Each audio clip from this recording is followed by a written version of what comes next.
Hemos leído unos pasajes en el Evangelio de Mateo que se enmarcan en el instante en que un joven se acerca a Jesús y le pregunta qué tiene que hacer para tener la vida eterna. ¿Alguna vez le has preguntado esto a Dios? ¿Qué tengo que hacer para tener la vida eterna? Nos acercamos a Dios de muchas formas. Nos acercamos a Dios para clamar por un trabajo, por nuestra vida, por nuestro hogar, por nuestra situación, por los papeles. Pero ¿alguna vez te has acercado a Dios para decirle, Señor, ¿qué tengo que hacer para tener la vida eterna? A lo mejor piensa, no, si yo ya soy salvo, bien, gloria al Señor, pero sería interesante que de vez en cuando le preguntes a Dios si tu vida va conforme Él quiere. Me explico, ¿verdad? ¿Sabes lo que quiero decir? Pues allí hubo un joven rico que se presenta delante de Jesús y le dice, Maestro, y le dijo, bueno, ¿qué tengo que hacer para tener la vida eterna? Amén. Hace algún tiempo explicamos en profundidad estos versículos y hablamos a fondo de todo aquello, ¿verdad? Hoy no vamos a hablar del joven rico, ni vamos a hablar acerca de qué hay que hacer para tener la vida eterna. Pero todo en alguna forma tiene una relación. Aquel joven rico que tenía posiblemente unas posesiones bastante grandes, es confrontado por Jesús no respecto a él, sino respecto a las riquezas que él tenía. Y cuando Jesús le confronta con las riquezas de este hombre, aquel joven dice que se fue entristecido. Dejó a Jesús. No hizo el cambio, prefirió continuar siendo rico a una costa de no saber de qué forma podría tener la vida eterna. Es impresionante, ¿verdad? Cuando uno lee las cosas y dice, pues vaya, se perdió lo más importante. Sí, eso lo sabemos. La pregunta sigue siendo la misma. ¿Le preguntas tú al Señor qué hay que hacer para tener la vida eterna? ¿Qué tienes que hacer? ¿Bueno? Esta es la cuestión. No tanto lo que hacen otros, no tanto cómo dan los pasos otras personas, sino tú mismo. Tú mismo. Nadie va a hacer nada por ti. Ya lo hizo uno, Jesucristo, y no va a hacer nadie más nada por ti. Podrán hacer en esta vida muchas cosas, hacerte un favor, prestarte un dinero, no sé, facilitarte muchas cosas, pero respecto a la vida eterna no va a hacer nadie nada. Porque primero no puede y segundo porque ya está hecho todo. Amén. Así que nos conviene acudir a aquel que dio su vida, a aquel que entregó su vida en aquella tremenda cruz que derramó su sangre preciosa para poder acercarnos a él y decirle qué tengo que hacer. Amén. Ahora, aquel joven, como hemos dicho, era rico. Algunos han usado estos versículos para decir que los ricos no van a entrar en el reino de los cielos, pero Jesús no enseña eso. Jesús no dice nada de que un rico no entrará nunca jamás. Él lo que dice es que será muy difícil. ¿Por qué? Porque el apego que la gente rica tiene al dinero es muy grande, pero también los pobres tienen esa misma dependencia. También la tienen o tenemos, ¿sí? Jesús no está en contra de que una persona sea rica. ¿Sabes? Si tú estudias, si tú lees la palabra de Dios, te vas a dar cuenta que los patriarcas, prácticamente todos eran ricos. Tenían posesiones, muchas posesiones. Los siervos de Dios, algunos algo tenían y otros no tenían nada. Algunos incluso perdieron hasta su capa, pero la muestra inequívoca es Jesucristo. Jesucristo no tenía absolutamente nada, todo lo que tenía era prestado o bien dado, pero él no compró nunca nada porque no circuló en sus manos nunca ni una peseta o ni un euro, ni un céntimo. No tuvo nada en sus manos, siempre dijo, ve a buscar al pez o coge por ahí o haz por allá, pero él no tuvo nada. Ahora, él no está en contra, pero aquello que allí pasó llamó la atención a los discípulos de Jesús. y se acercan a él y le dicen algo así como estas palabras. Bueno, Jesús, si los ricos que tienen posesiones no logran alcanzar el cielo, nosotros que no tenemos nada, ¿qué podemos hacer?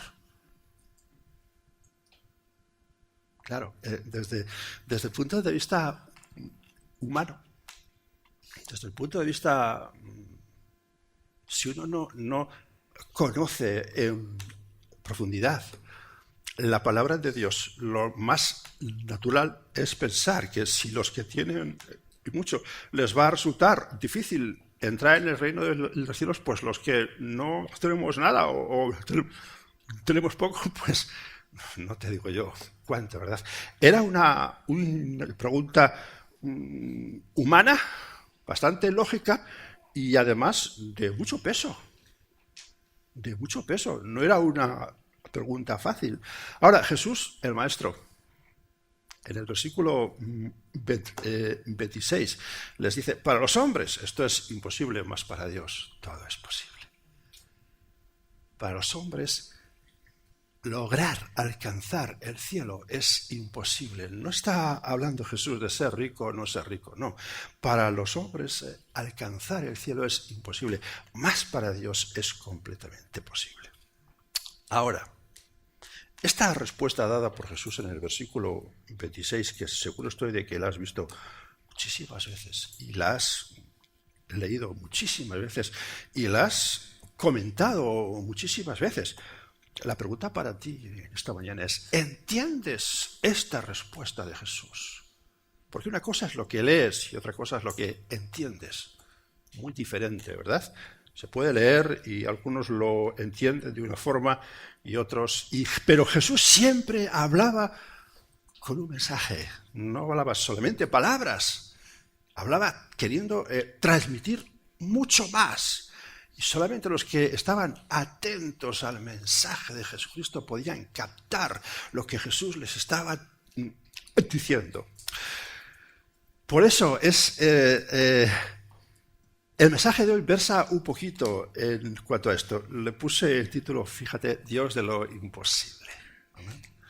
Decir que para Dios todo es posible equivale a decir que para Dios no hay nada imposible. ¿Entiendes este juego de palabras? O sea, si decimos que para Dios es posible todo, es lo mismo que decir que para Dios no hay nada imposible. ¿Estamos de acuerdo? Ahora bien, esto es fácilmente entendido por cualquier persona. Tú le dices a cualquier persona esa frase o este juego de palabras y lo entiende perfectamente. Ahora, que una persona lo entienda perfectamente no significa que lo acepte, y mucho menos que lo ponga en práctica. ¿Entiendes lo que digo, verdad? Tampoco hay que darle muchas vueltas a lo que ahora he dicho. Pues el principio de todas las decisiones humanas nuestras a lo largo del día se basan en esto, precisamente en creer lo que Dios puede hacer y creer lo que Dios no va a hacer. Desde el principio de las cosas, desde el principio de los tiempos, Dios se mostró de esta misma forma, ¿sabes? Dios se mostró como el Dios de lo imposible, que podía hacer posible cualquier cosa tan solamente mediante su palabra. Si tú coges el libro del Génesis, en los primeros versículos, vas a ver que cada uno de los días tú lees, dice, y dijo Dios. Y al otro día tú lees. Y la misma palabra dice, y dijo Dios. Y al otro día, y dijo Dios. Es decir, la palabra de Dios, la palabra, no me refiero ahora a la Biblia, sino a la palabra, a lo que Dios dice, tiene autoridad y poder en sí misma. Y lo que Dios habla, se hace. Y lo que Dios dice, se hace. ¿Por qué? Porque lo que Él dice tiene autoridad y poder. Desde el principio, desde el Génesis, tú puedes ver que Dios creó las cosas aparte de la nada, solamente con su palabra. Él dijo, hágase esto, hágase lo otro. Y se hizo a partir de la nada. No hubo, como nos quieren decir por ahí, una célula o algo que empezó a salir y luego se Y así todo, ¿verdad? Así las rocas y los montes y todo fue, dicen algunos, creados por... Perdón, todo salió así como quien tose y sale un monte, o como quien tose y sale un Ferrari. No. Dios creó todas esas cosas. De la nada hizo todas esas cosas, ¿vale? Dios creó todo lo que ahora tú puedes ver, oler, oír, gustar y tocar. Todo eso lo creó Dios. Él lo hizo en un instante o en 6 instantes, como tú quieras, o en 6 días, o en un instante, da lo mismo. Él lo hizo porque tiene autoridad suficiente para hacerlo cuando Él quiera y como Él quiera. Ahora, esto que Dios puede hacer todas estas cosas, tú se lo explicas a una persona y le preguntas, ¿lo entiendes?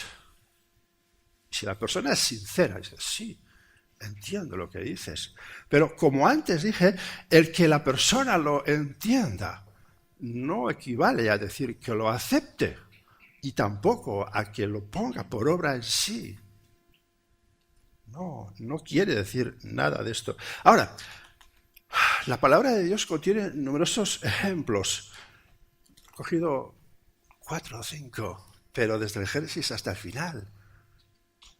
Y en nuestra vida tú tienes numerosos ejemplos diarios en los cuales Dios está haciendo de lo imposibles, posibles. Lo está haciendo continuamente y vamos a irlo viendo. Dios por ejemplo, en el caso de Moisés, ¿tú te acuerdas cuando él está en el desierto cuidando las ovejas? 40 años estuvo este hombre que era el príncipe de Egipto. De pronto algo pasa y se tiene que ir corriendo. Está 40 años, ¿sí? Y está en el desierto cuidando las cabras, las ovejas, y de pronto ve una zarza que está ardiendo. Se dice, bueno, habrá sido un golpe de calor, habrá sido una chispa, o habrá sido alguien que ha encendido una parrilla por ahí, o se le ha caído una colilla, no sé, algo así, igual él podría pensar, ¿no? Es lo que hoy pasa cuando se quema un bosque, es lo que muchos piensan, pero a Moisés le extrañó que el fuego no se apagara, y él se acerca para ver la causa y se encuentra con la presencia de Dios. ¿Te has encontrado alguna vez con la presencia de Dios? Pues es muy fácil. Solamente tienes que observar las cosas imposibles que son posibles y ahí está la presencia de Dios. Amén. Ahora, Moisés se acerca y se encuentra con la presencia de Dios. Ahora, ¿cómo reacciona Moisés cuando Dios le empieza a hablar y darle dirección a su vida? ¿Cómo reacciona este hombre de Dios? ¿Cómo reacciona? Pues mira, reacciona con torpeza. Reacciona con lentitud. Reacciona asaltado por las dudas. ¿Que yo voy a ir a hacer qué a Egipto? Pero Dios, tú no sabes cómo yo me tuve que ir de allí. Y ahora me dices que yo vuelva allí y que vaya donde, ni más ni menos que donde el que podría ser mi bisabuelo, abuelo, yo que sé, algo así, ¿no? Y tú quieres que yo vaya allí, yo me presente después de la forma en que tuve que irme. Tú, Dios, no sabes cómo me fui de allí. Por eso Moisés empieza a reaccionar con torpeza, con lentitud, con dificultad, diciendo, yo no voy a ser capaz. Además, mira, soy torpe de lengua, yo hablo muy mal. ¿Cómo voy a presentarme delante del que se cree a sí mismo el Dios? Del que se dice que es el rey de todos los reyes. ¿Cómo voy a ir allí? Pero tú sabes que al final Moisés termina accediendo y va a Egipto. Él lo hace. ¿Sabes? La diferencia entre un siervo de Dios y uno que no lo es, aunque aparentemente sea la misma, es que tarde o temprano el siervo acepta lo que Dios quiere y lo hace. Pero el que no es siervo de Dios puede igual al principio explotar como una bomba y puedes verle haciendo cosas ahí en la iglesia, pero se irá apagando, mientras que el siervo de Dios irá irá creciendo. Igual aparentemente sigue siendo una persona humilde, sencilla, que no destaca nada, pero Dios sabe quién es su siervo y quién no es su siervo. ¿Vale? Dios lo sabe y es lo que realmente importa. Lo que importa es lo que sabe Dios, no lo que creas tú o lo que crea yo. Eso es lo que realmente hace falta. La vida de Moisés fue un continuo trato por parte de Dios. Él regresó a Egipto y tuvo que enfrentarse a Faraón.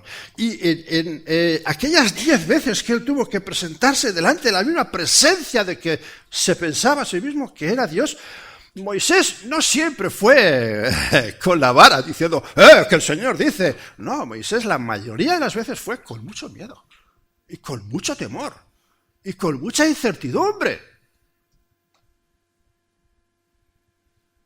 Pero al final, la voluntad de Dios se cumplió. Ahora, Faraón, escúchame bien, Faraón escuchó las mismas palabras. Faraón tuvo tiempo de ver si aquello era cierto o no. Faraón vio el resultado en cada una de las 10 plagas. Pero ¿cuál fue la diferencia? Que Moisés creyó a Dios y Faraón no. ¿Cuál fue el resultado final? Tú eso ya lo sabes, ¿verdad? Hay una diferencia notable entre creer a Dios, aceptar lo que Dios dice, hacer lo que Dios dice y reírte de Dios a la cara. Decir, por favor, ya sabes si yo soy.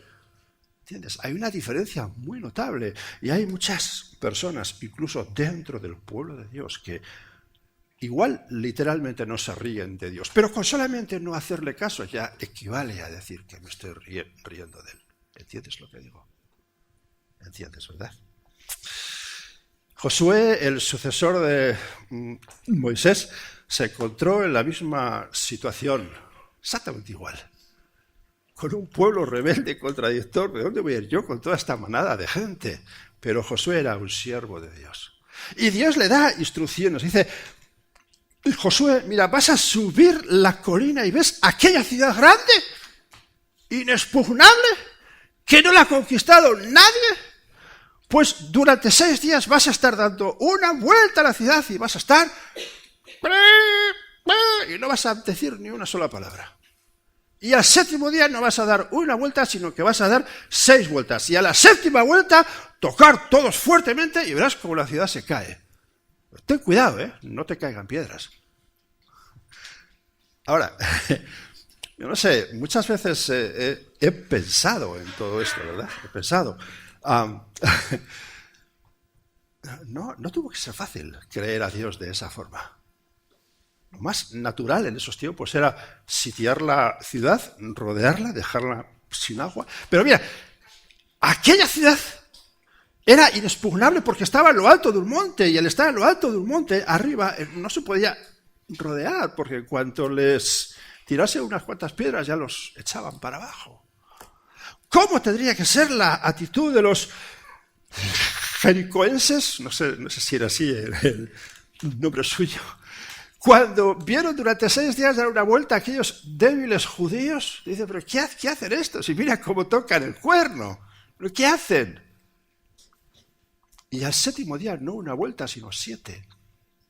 ¿Qué hacen? ¿Qué es lo que hacen? O sea, yo he pensado muchas veces en esto, ¿verdad? ¿Y cuántas veces Dios no nos dice, no nos indica a hacer cosas y no? 6 vueltas a la ciudad durante 6 días. Pero tú, Señor, ¿de qué vas? Si tú tienes autoridad y poder suficiente para... ¿Y ya está? ¿Qué me estás diciendo? Que tengo que ir a hablar a ese. Pero mira las barbaridades que hace y que dice. Pero si ese es un sinvergüenza. Mírale todo lo que hace. Si no le quiere nadie. Y dices que yo vaya a hablarle de ti a ese pedazo de faraón. Pero ¿tú qué dices? Una diferencia notable es cuando creemos a Dios antes de que pasen las cosas o creemos a Dios después de que pasen las cosas. Es diferente. Es parecido, pero no es lo mismo. Josué creyó a Dios antes de que pasaran las cosas. Y posiblemente yo quiero pensar que los que estaban en la ciudad, pero ¿estos qué hacen? Incluso dentro del pueblo habría gente que se cuestionaría si lo que estaban haciendo estaba bien o no. Este Josué nos ha dicho que demos vuelta, pero este está loco, pero es que así no se conquista nada, este hombre no sabe nada, que Dios le dice, vamos aquí a... Y la ciencia, lo que la sociedad llama los hombres sabios, los hombres listos, los que dicen que saben, que entienden, cuestionarían, como han cuestionado muchas veces a la Biblia, y decían, la Biblia no dice la verdad, porque de lo que dice que fue, no fue. Lo que dice que no está. Así ha estado pasando durante mucho tiempo. Una cosa tremenda que yo siempre pongo de ejemplo es la ciudad de Ur. ¿Alguien sabe cuál era esta ciudad? La ciudad de Ur, de donde salió Abraham, sí. Durante muchos años, muchos siglos, la ciencia se ha cuestionado y dice, ¿dónde está la ciudad de Ur? La Biblia menciona la ciudad de Ur, pero no hay ciudad, no hay restos, no hay nada.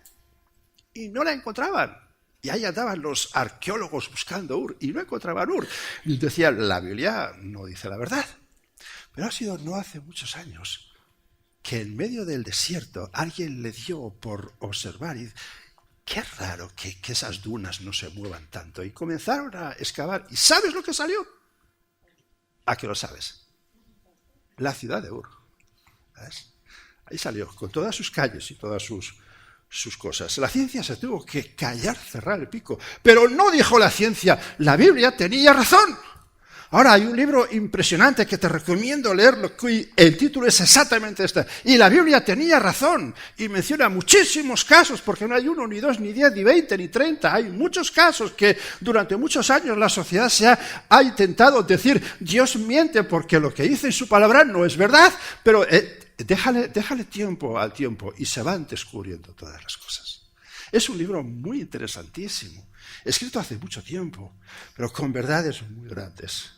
Ahora, después, cuando se ha descubierto que Jericó realmente fue conquistada de una forma extraña, la ciencia, los hombres sabios se han parado a ver allí, a observar, y yo he oído teorías, yo qué sé, que si las frecuencias de los carneros produjeron, o sea, de los cuernos, hicieron en los muros una especie de reverberación que bla, bla, y te empiezan a contar unas historias. Mira, no es más fácil, no es más adecuado, no es más lógico, no es más correcto, no es más sabio, no es más humilde decir, Dios hizo posible lo imposible. Amén. Ya está. Resuelto el problema. Y no empecemos a buscar razones científicas, que si el Mar Rojo se abrió porque... Mira, Dios hizo posible lo imposible. Y punto. Y no hay que darle más vueltas. Ahora, en la toma de Jericó, Dios le habló a Josué de una forma clara. No le habló con unas palabras como puede ser a 3/4 de hora hablando Dios con Josué. Dios le dijo, mira Josué, da una vuelta a la ciudad un día, a 3 días das otra vuelta y así durante 6 días y al 7º día haces esto. Dios fue claro, conciso, exacto, minucioso, preciso. No hizo falta darle un sermón a Josué del por qué lo hacía. Le dijo, haz esto, punto. Dios fue claro con su siervo y Josué lo transmitió con las mismas palabras. Tú puedes verlo aquí en la Biblia al pueblo y el pueblo hizo exactamente eso mismo. No le preguntó a Josué, oye, ¿por qué Dios nos dice? ¿Y por qué? ¿Por qué? ¿Por qué? ¿Por qué? ¿Por qué? ¿Cuántas veces preguntas a Dios por qué? Mi esposa te ha dicho varias veces, no preguntes a Dios tanto por qué y pregúntale para qué. Eso es un poquito diferente. Suena igual, pero no es lo mismo. ¿Para qué quieres esto, Señor? No tanto por qué. Ahora hubo alguien que escuchó el mensaje de Josué, que parecía no tenerlo tan claro. Y ese alguien fue Acán, como tú bien sabes. Tú conoces la historia de este hombre. Dios fue claro y le dio instrucciones a Josué sobre lo que había en aquella ciudad ostentosa, poderosa, posiblemente rica. Y dijo, Pero Acán pareció no tenerlo claro. Ahora, ¿cuál fue el resultado de la confianza de Josué en Dios? ¿Y cuál fue el resultado de la desconfianza de Acán en Dios? Conoces la historia, ¿verdad? ¿Ven? Bueno, si no la conoces, búscala. Allí en Jueces, perdón, en Génesis. Amén. Allí puedes verla. Podemos estar horas poniendo ejemplos acerca de lo mismo, acerca de los posibles de Dios a partir de lo imposible para nosotros. Podríamos estar horas. Me acuerdo, por ejemplo, de Gedeón. Gedeón es otro ejemplo de eso de los imposibles hechos posibles. Gedeón estaba, como tú bien sabes, él era judío y estaba allí guardando el grano. Cuando de pronto un ángel se le presenta, el ángel de Dios se le presenta, y en Jueces 6:12 le dice unas palabras que sorprenderían a más de uno en el estado en que estaba este hombre. Dice Jueces 6:12, Jehová está contigo, varón esforzado y valiente. Imagínate que tú estás atravesando una dificultad extrema.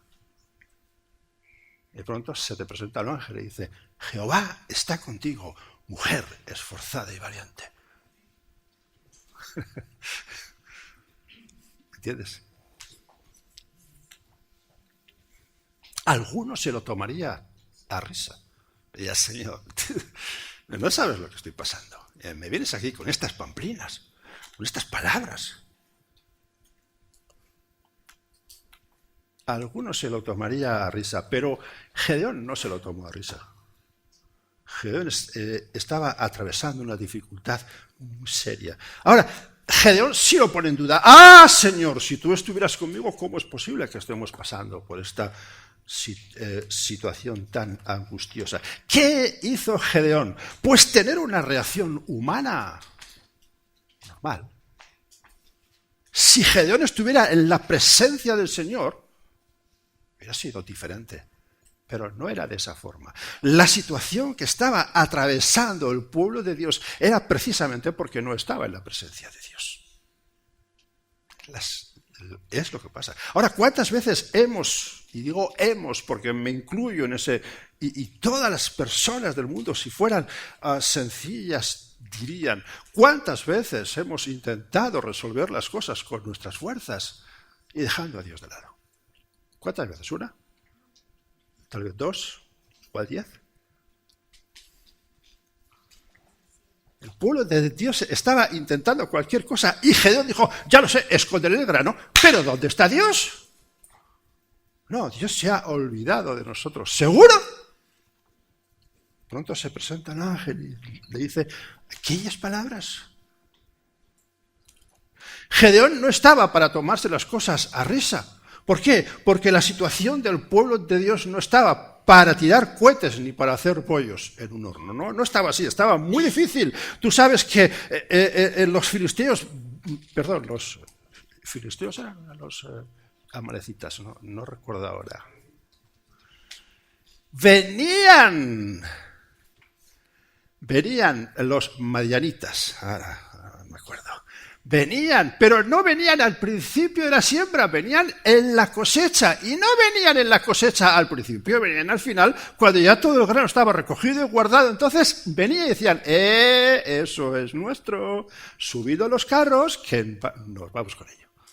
Y así, año tras año, siembra tras siembra. No era una situación fácil. Imagínate que al final del mes, cuando cobras después de un mes esforzado, Manuel, después de un mes esforzado, en la calle te viene un caco y te dice, dame eso, que me lo voy a llevar. Y Manuel dice, sí, a buena parte vas. ¿O no, Manuel? Sí. Pero el otro es cinturón negro de... y te tira al suelo y te quita la pasta. Ay, imagínate. Pues es algo así parecido. Y así pasaba mes tras mes, Manuel, imagínate, tú te esfuerzas todo un mes trabajando ahí y viene el listo de turno y te quita sin hacer nada lo que es tuyo. Imagínate cómo estaría aquel hombre. No se lo tomaba a broma. Ahora imagínate que se te presenta un ángel de Dios y te dice, varón esforzado y valiente, y te dice, por favor, Señor, ¿qué está pasando? ¿No te das cuenta o qué? Claro que sí lo sabe. Varón esforzado y valiente, Jehová está contigo aunque tú pienses que no.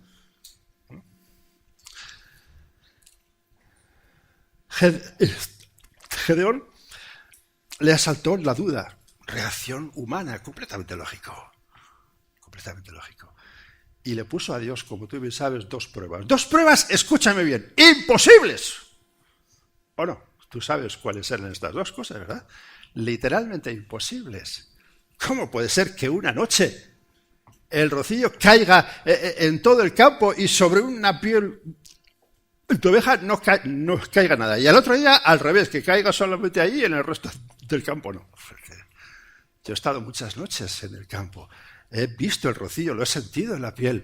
No es posible. Es un imposible, pero Dios lo hizo posible.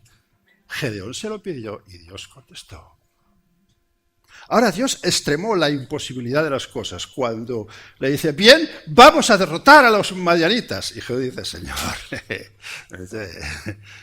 Y Dios dice, bueno, pero aquí hay mucha gente. Y les manda a hacer una serie de cosas y, bueno, no voy ahora a contártelo porque supongo que tú ya lo sabes, ¿verdad? Lo has visto en tu Biblia. Pero solamente Dios se quedó con 300 hombres que fueron los que lamieron como lamen los perros el agua de lo que fuera, de un río, un arroyo, un estanque, no lo menciona la Biblia. Dice, fueron a las aguas, pero dijo Dios, los que veas que lamen las aguas como lo hacen los perros, esos separa menos. 300 personas. Y Gedeón, este siervo de Dios, creyó a Dios, ya había visto el asunto del vellón, de la piel de oveja, y se estaba dando cuenta de que Dios no iba en broma, de que iba bien en serio. Ahora, ¿qué pensarían los 300 hombres? Cuando divisan el ejército, se habían juntado los madianitas, amalecitas y todos los hitas que tú quieras. Estaban ahí juntitos en el valle, esperando para guerrear contra Israel. Y Dios escoge a 300 hombres. ¿Cuántos eran los otros? Jueces 7:12 nos da una pequeña luz acerca de esto. Dice, tendidos en el valle como langostas en multitud, y sus camellos eran innumerables como la arena que está en la ribera del mar en multitud. ¿Alguien sabe lo que pasó? Lo sabes, ¿verdad? Y si no lo sabes, supones seguro que Dios venció. Gloria a Dios, Dios es... ¿Sabes qué tuvieron que hacer los 300 hombres? Sacar las espadas. Bueno, primero porque no tenían espadas. Y si las tenían, ni las desenfundaron. ¿Qué hicieron aquellos 300 hombres? 3 cosas. Dios les dijo, a través de su siervo, les dijo, vais a coger unos cántaros y cuando yo diga los vais a romper. ¡Pum! Es a coger las trompetas, o sea, los cuernos, y cuando Dios diga a través de su siervo, los vais a tocar. La tercera cosa, vais a coger unas teas, unas antorchas y las vais a agitar así. Y Gedeón puso, guiado por Dios, a los 300 hombres alrededor de todo aquel tremendo ejército. ¿Imposible? Por supuesto. Claro que sí. Pero Dios lo hizo posible. Cuando los cántaros a la voz del siervo de Dios, y el siervo de Dios estando atento a la voz de Dios, cuando dijo, ahora romped los cántaros, ¡bum! Ahora tocar las trompetas, ahora agitad las teas, el pueblo madianita y amalecita, puso pies en polvorosa. Imposibles, sí, para los hombres, pero para Dios no. Todo es posible. Amén. El domingo anterior hablábamos de la resurrección de Lázaro. ¿Recuerdas? ¿Alguien se acuerda? ¿Sí? ¿Alguien se acuerda? A ver, ¿cuántos se acuerdan? ¿Solamente? Creo que vamos a tener que volver a repetir el mensaje. No voy a preguntar cuántos han leído esta semana en sus casas Juan 10 y Juan 12, porque el miércoles me llevó una sorpresa tremenda. No lo había leído nadie. Bueno, en fin. Resulta que ¿a qué día fue Jesús a visitar la tumba de Lázaro? Cuarto día. ¿Recuerdas? Un día después de que los judíos sepan que el alma ya se separa del cuerpo y ya literalmente era imposible. Pero Jesús va al cuarto día y resucita a Lázaro. Los discípulos de Jesús estaban en una barca atravesando el mar y la tempestad fue toda la noche tremenda. ¿Cuándo va Jesús? En cuanto los ve, voy a ir a socorrerlos ahora mismo. Se echa al mar Jesús, se empieza a nadar y llega a la barca. ¿Fue así? No. La Biblia dice que fue la cuarta vigilia, la última vigilia. Ahí se presentó Jesús. Y no se presentó a nado, se presentó andando sobre el mar. ¿Tú te imaginas el espectáculo? A la cuarta vigilia andando sobre el mar, ¡un fantasma! No esperaban, ni mucho menos, esperaban a Jesús. Pero Jesús se presentó, ¿cuándo? Cuando era imposible. Cuando ya no había salvación. Cuando ya estaba todo perdido. ¿Entiendes? Cuando Jesús descendió de una colina, después de traer el sermón del monte, tú puedes ver allí Mateo 6, 7 y 8. Puedes verlo en casa si quieres. Dice que se le acerca un leproso. Jesús le dice, Señor, si quieres, puedes limpiarme. Señor, si quieres, puedes limpiarme. Era un imposible, pero Jesús lo hizo posible. Jesús dijo, quiero, sé limpio. Dice la Biblia que en aquel instante quedó sanado de la lepra. Ahora, ¿cómo fueron las reacciones de las personas que estaban alrededor viendo aquello? Algunos reaccionaron bien, pero otros reaccionaron mal. Que si era sábado, que si no era lo propio, que si quién es este, que si... Y el leproso, claro, dando brinco, diciendo, fíjate qué pielecita tengo más. Sí, parezco un niño. Qué diferentes reacciones, ¿verdad?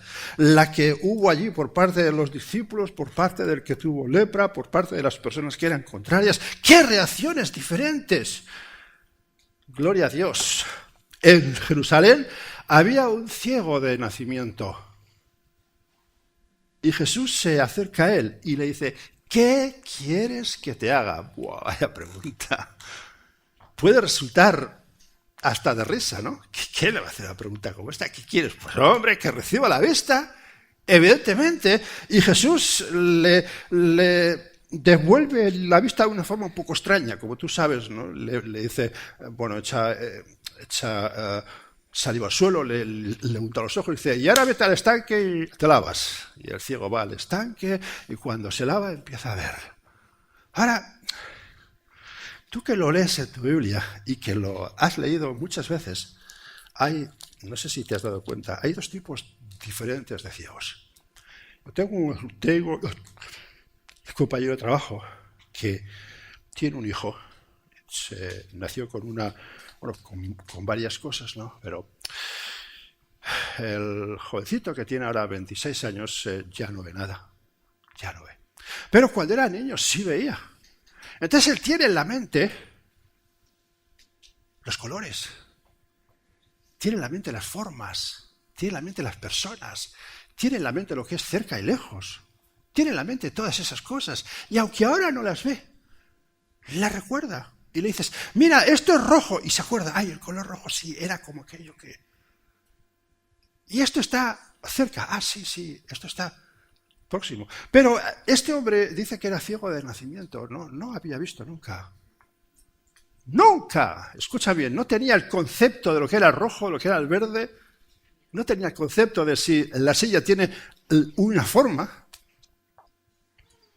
no tenía el concepto de lo que es estar cerca o lejos.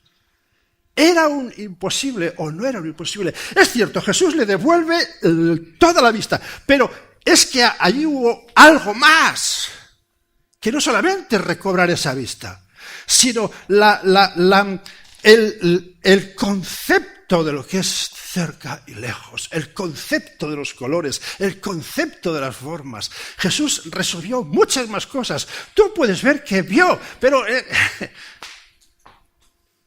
es poco. Jesús hizo mucho más. Era un imposible para los hombres, por supuesto, pero fue posible para Dios. Ahora, ¿qué reacciones hubo diferentes?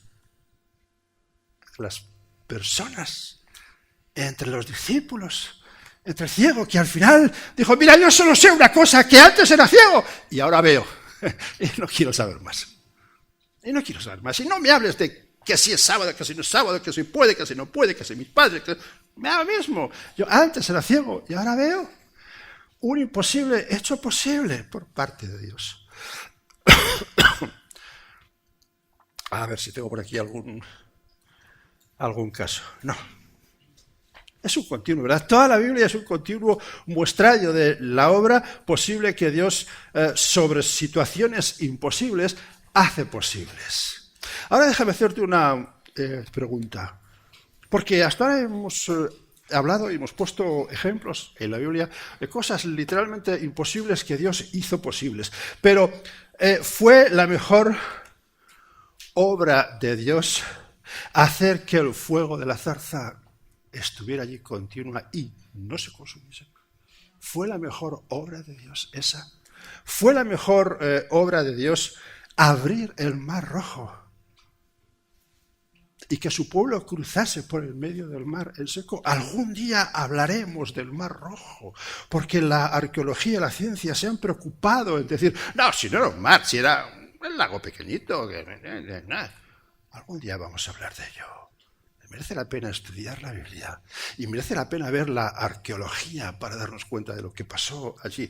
Fue tremendo. El Mar Rojo no era el mar de Cañas, ni estaba en Gosén, estaba mucho más al sur. Hablaremos de todo esto algún día en un estudio, quizás.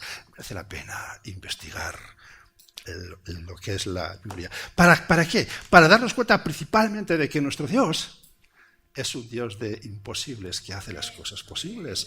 Ahora, gloria al Señor. ¿Fue la destrucción de Jericó la mejor obra de Dios? ¿Fue la forma en que Dios destruyó la ciudad aquella la mejor obra de Dios? ¿Fue la mejor obra de Dios sanar al leproso o devolver la vista a los ciegos? ¿Fue la mejor obra de Dios resucitar a los muertos o devolver la autonomía a aquel hombre que fue traído en una camilla y como estaba Jesús en su casa, allí en su pueblo, dice que estaba la gente fuera estaba agolpando la entrada, no se podía acceder a Jesús de ninguna forma, y los hombres que portaban aquel paralítico que no se podía, que no tenía autonomía, dice que dieron la vuelta, subieron por el tejado, abrieron un hueco y bajaron a Jesús. ¿Fue la mejor obra de Jesús devolver la autonomía a este hombre? ¿Tú qué crees? Algunos piensan que sí. Yo digo que no. Yo digo que no. Eso fue una minucia. Una minucia. Y algún día, bueno, ya lo he dicho muchas veces, pero lo vas a entender dentro de poquito. Han sido todas esas acciones que a lo largo de la historia y aún en el día de hoy tú ves esos imposibles. Mira, cuando estaba en casa hoy a la mañana, me venía a la mente el Estado de Israel. Eso sí que es un imposible hecho posible. ¡Wow! Tremendo. Tremendo. Me gusta leer mucho acerca del Estado de Israel porque amo al pueblo de Dios. Lo amo tremendamente. El Estado de Israel fue constituido el 14 de mayo de 1948. No me salía, perdón. Y cuando se constituyó el Estado de Israel, se constituyó con personas que habían regresado de sus países con lo puesto, con una maleta, con una bolsa. Hay una película que hemos hablado muchas veces de ella y que la recomiendo. Es una película muy antigua que es Éxodo, una película que dura unas cuantas horas. Pero aunque no se ciña a la realidad, sí por lo menos nos muestra un poquito de lo dificultoso que fue volver a aquella tierra que todo el mundo estaba en contra de la creación del Estado de Israel. La ONU en el año 1947, en octubre, dictaminó que la tierra aquella que estaba en manos de los ingleses fuera partida en dos partes y una de ellas fuera dada a los judíos. Bien, el mismo día que se constituyó el Estado de Israel, el mismo día, no a los 10 días ni a los 20 días, el mismo día, el 14 de mayo, aquel 14 de mayo, los países de alrededor declararon la guerra a Israel. No declararon, sino que se metieron a Israel con sus tanques, con sus ejércitos preparados. Egipto, Siria, Líbano, Irak, Jordania, todos los países que estaban alrededor de Israel. ¡Bum! ¿Qué hizo el mundo? ¿Hubo quejas? ¿Hubo manifestaciones en las calles? No movió nadie un dedo. Todos esperaban a ver si se los comen y los borran del mapa. Pero Dios estaba con ellos. Dios estaba con ellos. Casi 20 años más tarde, en junio del año 67, fue la famosa guerra de los 6 días. Y casi 10 años más tarde, en el año 73, de una forma vil, de una forma cobarde, en el día del Yom Kippur, que es el día sagrado para Israel, donde ni uno mueve un dedo, empezaron a entrar otra vez. ¿Qué pasó en esas 3 guerras? El mundo dice, tú puedes verlo, en la crónica, a cualquier persona dices, ¿por qué Israel venció? Y todos concuerdan y dicen, porque los ejércitos estaban discoordinados, no sabían, no conocían. Es mentira. Tú oyes el testimonio del ejército invasor y todos coinciden. No sabemos cómo, pero del cielo venían cosas, vimos cosas raras. No. ¿Quién estaba peleando? Ese es el testimonio que vale. Porque a fecha de hoy el mundo no mueve un dedo por este pueblo. Pero Dios sí. Dios sí. Y yo también. Amén. Gloria al Señor. Dios sí. Y yo estoy con el Señor. No sé tú con quién, pero yo estoy con el Señor. Amén. Bueno, el Señor está conmigo. Es más correcto. Bien, gloria a Dios. Una cosa imposible. Hecha posible porque Dios hace imposibles y los convierte en posibles. Amén. Dios hace posible, de lo imposible. Ahora, decía, han sido todas estas acciones imposibles para cualquier persona, pero posibles para Dios, la mejor obra de Dios en esta tierra. ¿Fue acaso la mejor obra de Dios el crear todas las cosas? ¿Fue acaso la mejor obra de Dios el crear a nosotros como su imagen, semejanza? ¿Fue acaso la mejor obra de Dios darnos esas puestas de sol que algunos podéis en vuestros WhatsApp, que son fotografías maravillosas, que uno se queda la boca abierta cuando ve esas cosas? Cuando el sol sale o cuando caen los rayos, es espectacular. ¿Es esa la obra más maravillosa de Dios en esta tierra? ¿Fue la obra mejor de Dios quizás resucitar a los muertos, sanar a los leprosos, dar vista a los ciegos, abrir el mar rojo? ¿Fueron quizás las obras más maravillosas dadas por Dios? Hay una obra inigualable que no encuentra parecido con nada. Escúchame, Dios podrá sanar tu enfermedad más compleja. ¿Sabes que a mí me sanó la cosa que los médicos decían? No entendemos. Es que no entendemos, Carlos. Cualquier persona en tu estado ya estaba muerta, pero tú no. ¿Qué pasa contigo?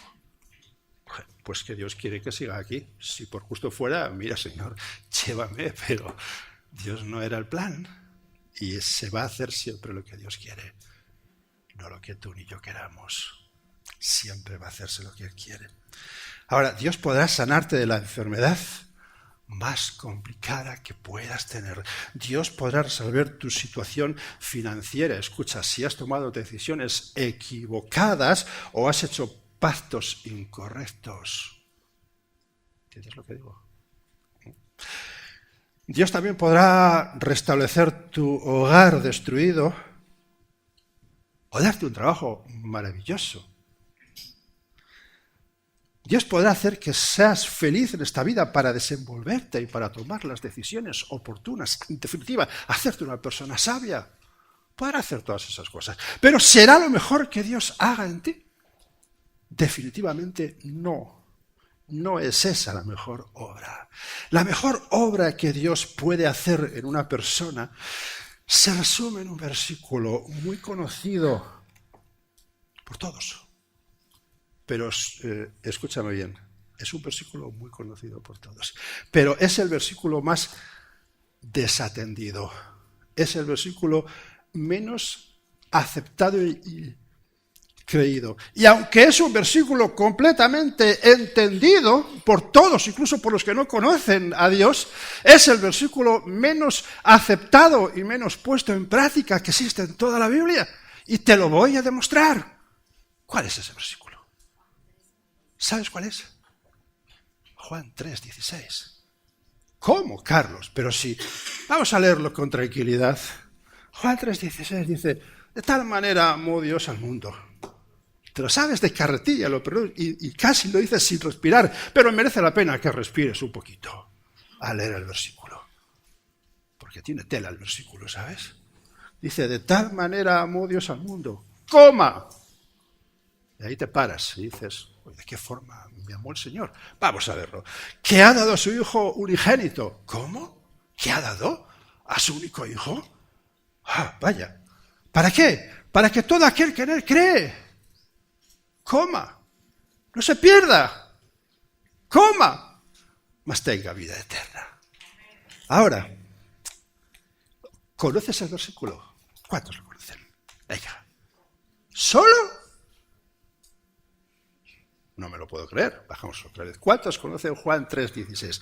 Mira, el padre de Boico, que no me está entendiendo casi nada, sabe lo que hablo perfectamente. Y tú que me entiendes, no eres capaz de alzar tu mano. Bueno, no pasa nada. Seguro que lo conoces. Ahora, ¿lo entiendes? ¿Cuántos entienden Juan 3:16? Hermanos, gloria a Dios. Gloria al Señor. Ahora déjame que te haga una pregunta. ¿Lo aceptas y lo pones por obra en tu vida? ¿Sí? 3 manos, 4 manos. A ver, ¿quién lo acepta y lo pone por obra en su vida? Bien. Me hubiera gustado decirte que antes de responder piensas un poco, porque te voy a hacer la pregunta de diferente forma. ¿De verdad crees a Dios y le obedeces en todo lo que Él dice y de la forma en que Él te pide que lo hagas? A ver, ¿cuántas manos? Amén. ¿No? Está bien. Déjame decirte una cosa a todos, porque quien más que menos en su interior habrá pensado, yo levantaría la mano, pero igual luego me machacan.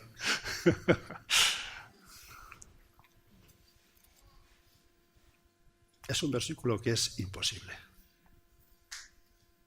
No es posible.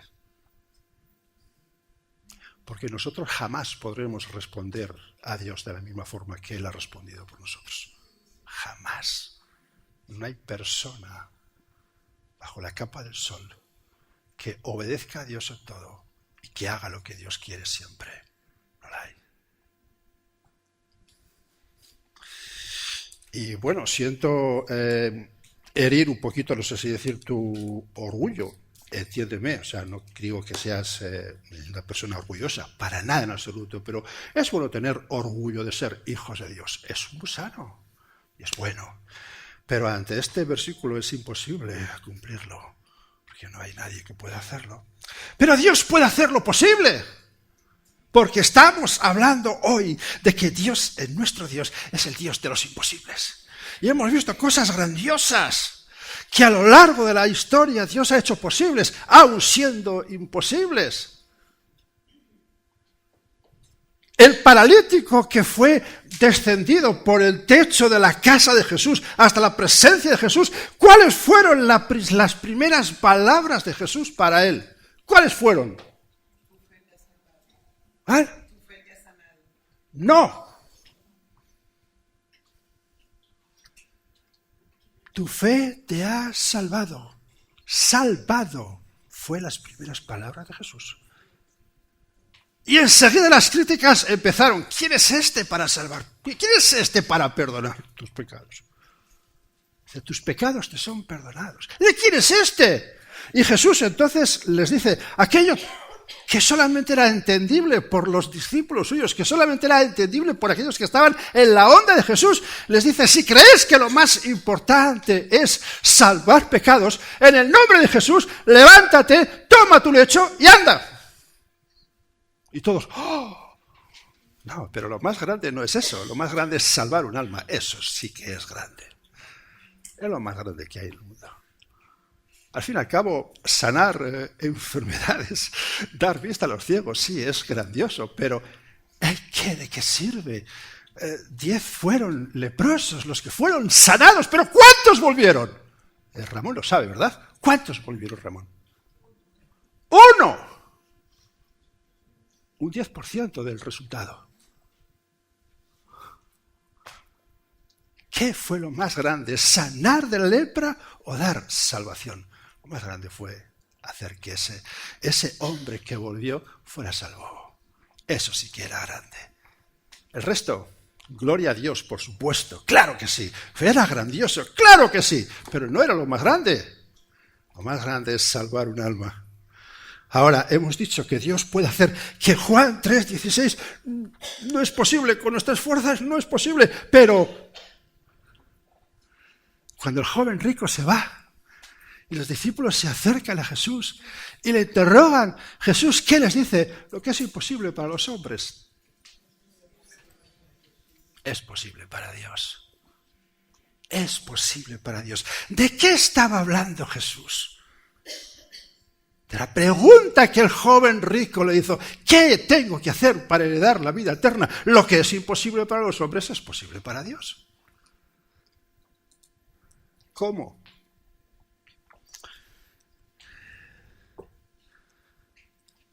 Cuando entreguemos nuestra vida a Jesucristo. Cuando permitamos que Él tome el control absoluto en todas las cosas. Cuando rindamos a Jesucristo esas áreas de nuestra vida que hasta ahora le decimos claramente, aquí no entras, porque soy yo el jefe y tú no entras aquí. Cuando rindamos a Jesucristo esas áreas de nuestra vida que ahora están inaccesibles para Él, entonces Él podrá cambiar nuestra vida, podrá transformar nuestra vida.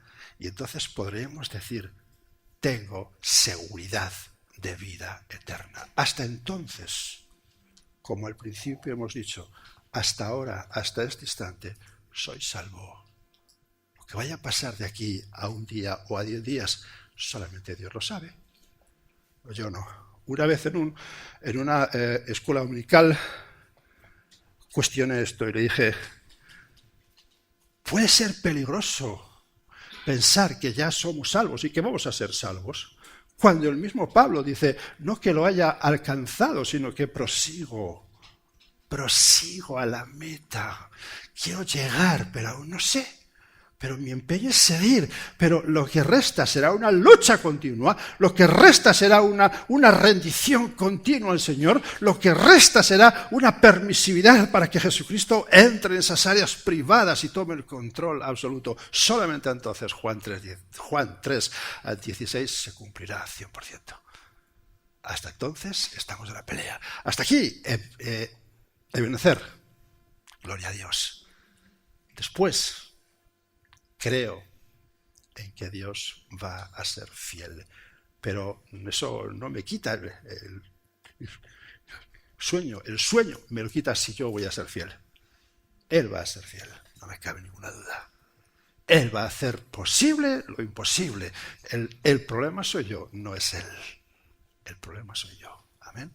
Entonces puede ser posible que aquí haya hermanos, hermanas que se estén dando cuenta y que no se lo tomen a risa, sino que como aquel siervo de Dios que estaba guardando el grano, preservándolo, cuidándolo para que no se lo roben, se presentó el ángel de Dios y no se lo tomó a risa, se lo tomó bien en serio.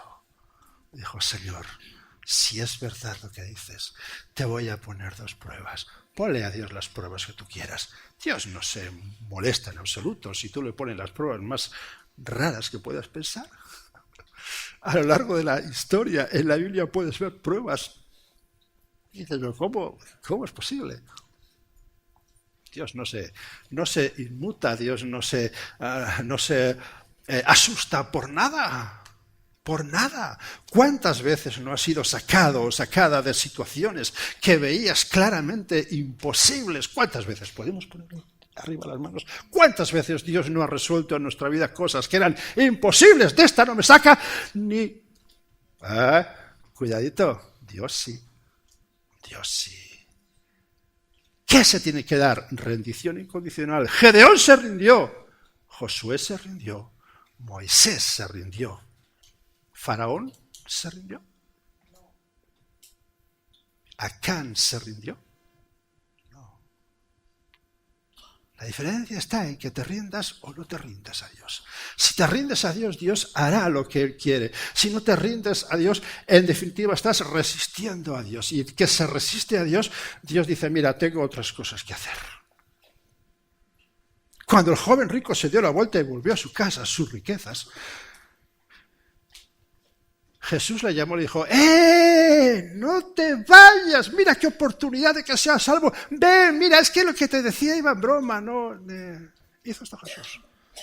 Volvió donde el joven rico y le dijo: no te enfades, ven, por favor, que no era tan serio. Estamos aquí entre amigos. No, Jesús no se lo tomaba a broma. ¿Se quiere ir? Ahí está la puerta. Ahí está la puerta. No hay problema, Dios no se enfada. Satanás se enfada cuando te vas de él. Se enfada mucho. Intenta por todos los medios que vuelvas. Pero Dios no. ¿Quieres irte? Ahí está la puerta. ¿Quieres venir? Vida eterna. ¿Qué más quieres? Es la mayor obra que Dios puede hacer. Recuerda, amigo, hermano, en tanto Dios no tenga el control absoluto de todo nuestro ser, habrá áreas de nuestra vida que estarán recelosas a creerle. Cuando haya áreas en tu ser que están contrarias a la dirección de Dios, esas áreas serán las que se pongan en contra y te harán dudar de si lo que dice Dios es cierto o no es cierto. Ahora, cuando hay un alma entregada al Señor de forma plena, cualquier cosa que venga de Dios será aceptada, aunque parezca la más absurda. ¿Quedar durante 6 días vueltas a la ciudad? Señor, por favor, ¿qué dices? Hazlo y verás qué pasa. Hazlo y verás qué pasa. Amén. Gloria al Señor. Así que la invitación en esta mañana sigue siendo la de siempre. ¿Has aceptado a Jesucristo como tu Salvador y Señor? Si no lo has hecho, ahora tienes una oportunidad maravillosa de hacerlo. No esperes a mañana, porque puede ser tarde. Hoy, como la palabra dice, es el día de salvación, es el día de gracia, es el día en el cual Dios de nuevo está extendiendo su mano. El Espíritu Santo está acercado, te está hablando de forma clara. Hoy puedes acercarte a mí, mañana puede ser que estés demasiado lejos. El Señor siempre estará cercano a nosotros. Dios es un Dios de imposibles que puede hacer las cosas posibles. La imposibilidad de ser salvos, Él lo va a hacer posible. Amén. Pero tienes que aceptarle. Por eso, ¿quieres aceptar a Jesucristo como tu Señor y Salvador?